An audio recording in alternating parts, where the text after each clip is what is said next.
There is a legend in the automotive world. It says that if the world ends tomorrow, only 3 things will survive: cockroaches, Twinkies, and a 1990s Toyota Corolla.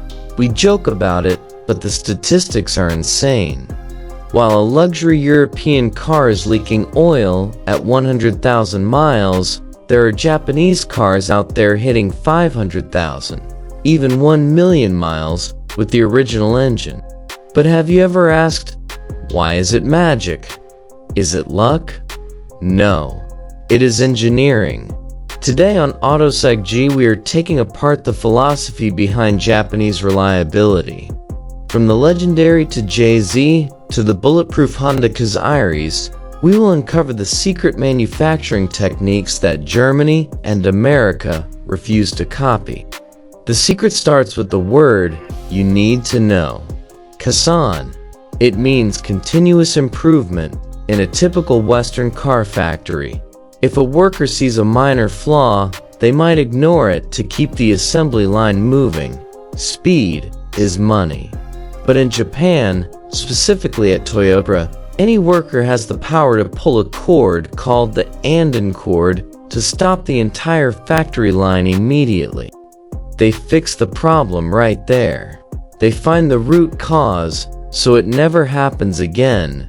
This culture of perfectionism means that a piston ring in a Honda Civic is machined with the same precision as a medical instrument.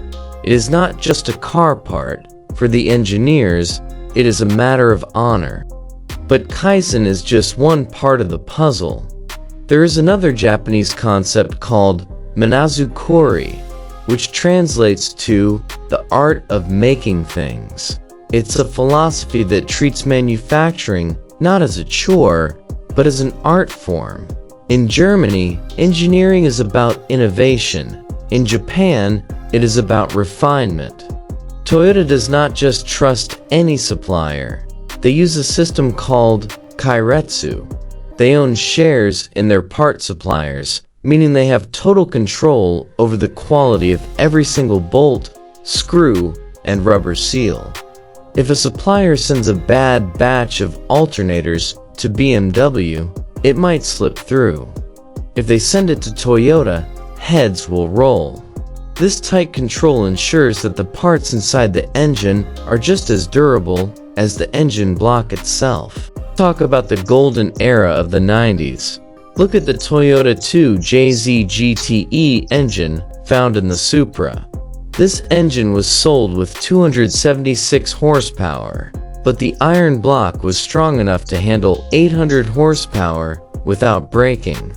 Why? Because Japanese engineers designed components to handle double or triple the stress they would ever actually face. It wasn't just Toyota. Look at Nissan in the 90s with the RB26DET engine found in the Skyline GTR. It was a race engine disguised as a street engine.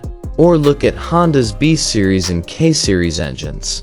You can rev a Honda Civic to 8,000 RPM every day for 10 years and it will ask for more. Because Japanese engineers calculated tolerances down to the micron, they balanced the crankshafts perfectly. They used forged internals when others used cast. They built engines that could handle 500 horsepower, then detuned them to 150 horsepower for the street. That is like asking a bodybuilder to carry a bag of groceries.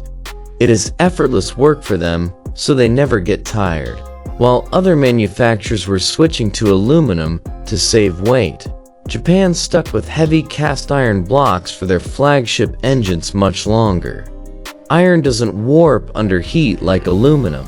It doesn't crack easily. It is heavy, yes, but it is bulletproof. This is why you see 20-year-old Lexus LS400S running smoother than a brand new luxury car. The art of being boring. Yes, you heard me. Japanese engines are reliable because they are often boring. European cars love cutting-edge tech. They use complex turbos, plastic cooling pipes, and sensors for everything. It performs great when new, but it is a nightmare after 5 years. Japan plays it safe. This brings us to a dark truth about modern car manufacturing: planned obsolescence. Many manufacturers today build cars designed to fail right after the warranty expires. They want you to lease a new car every 3 years. Japanese culture rejects this. In Japan, waste is shameful. An engine that breaks down is a failure of honor.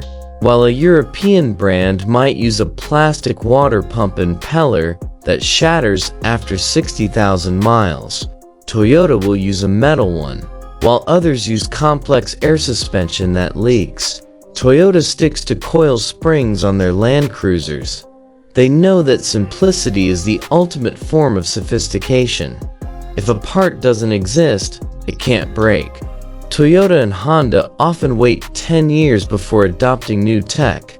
They let others make the mistakes first.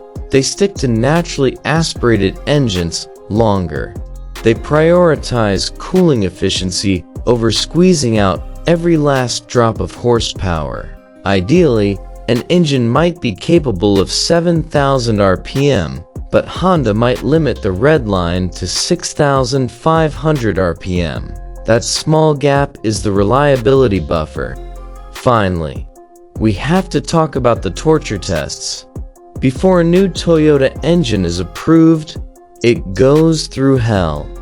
Engineers will take an engine, put it on a stand, and run it at maximum RPM for days, not minutes, days.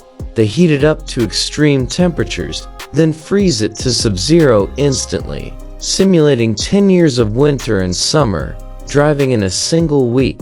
If a single component fails, even a washer, they scrap the design and start over. They don't fix the part, they fix the process. Compare this to other brands that use their customers as beta testers. When you buy a Toyota, you are buying a machine that has already survived the apocalypse in a lab.